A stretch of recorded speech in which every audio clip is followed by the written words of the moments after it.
Eh bien maintenant, Alain Resnais, parlons un peu. Votre film, l'année dernière à Marienbad, est l'un des films les plus curieux que nous ait montré le cinéma. Pour beaucoup, il sera une énigme. Chacun maintenant va apporter sa petite explication personnelle.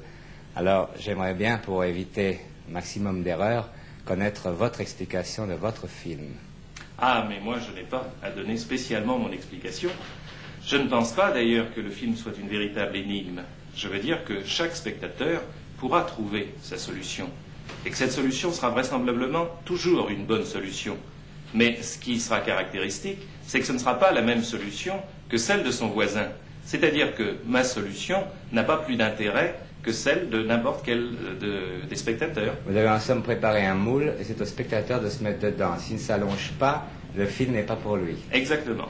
Vous avez besoin de la collaboration de ce spectateur. Oui, je le lui demande parce que je pense que c'est la meilleure manière de l'estimer et de lui prouver ma sympathie. Ça m'amène à un autre tout petit problème, mais qui est aussi une des étrangetés de votre film.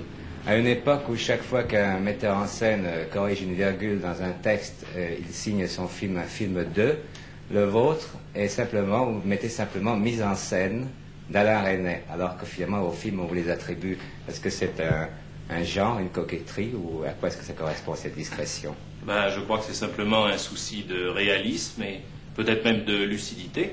Je ne me considère pas du tout comme un auteur de film, je me considère comme un réalisateur et je prends la responsabilité qui est celle du réalisateur. Et vous laissez à Alain Robbe-Grillet la part qui est la sienne dans ce film. Ce qui est bien naturel. Vous avez été le premier à faire des films à base de documents, comme Nuit et brouillard. Vous avez été un des premiers à faire des films de peinture, comme votre Van Gogh. Hiroshima, c'est différent de ce qu'on a fait, Marienbad aussi. Même un jour, vous avez fait un film quasi publicitaire pour une grande entreprise industrielle, mais là, vous avez demandé à Raymond Queneau d'en faire le commentaire et en vert par-dessus le marché. Est-ce que vous avez le sentiment que vous faites un cinéma nouveau? Non, j'ai au contraire le sentiment d'être tout à fait dans la tradition du cinéma. Vous me dites que je suis le premier à avoir fait des films de peinture. De toute façon, il y a nettement les films des mers en Italie, que je suis le premier à avoir fait des films de documents, ne serait-ce que le Paris 1900 de Myriam et Nicole Védresse, dont j'ai été l'assistant, a certainement été déterminant pour moi. Je me sens beaucoup plus en relation directe avec le cinéma du passé que comme un innovateur, certainement. Vous ne considérez pas comme un auteur d'avant-garde? Je ne comprends pas très bien le terme. Moi non plus d'ailleurs, j'espère que vous m'expliqueriez. Mais qu'est-ce que vous aimez dans les films des autres?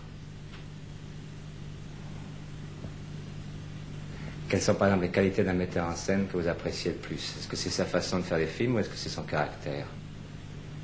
Je ne sépare pas l'un de l'autre. Oui. C'est-à-dire que j'essaie de définir le caractère d'un metteur en scène par l'œuvre qu'il me propose. Oui. Et qu'est-ce que vous aimez dans vos films?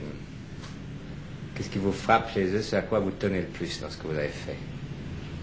Ah, ça, c'est une question à laquelle je suis incapable de répondre. Est-ce que vous voyez vos films? Le moins possible, oui. J'essaie toujours de penser au prochain. Est-ce que quand vous le voyez, vous dites j'aurais dû le faire autrement? Oui, sûrement. C'est très désagréable de revoir un film passer. Enfin, vous êtes un parce inquiet. qu'on se rend... Absolument. Pas un orgueilleux, ou les deux? Comment savoir? Vous avez commencé à faire des longs métrages, en somme, après de nombreuses années d'apprentissage.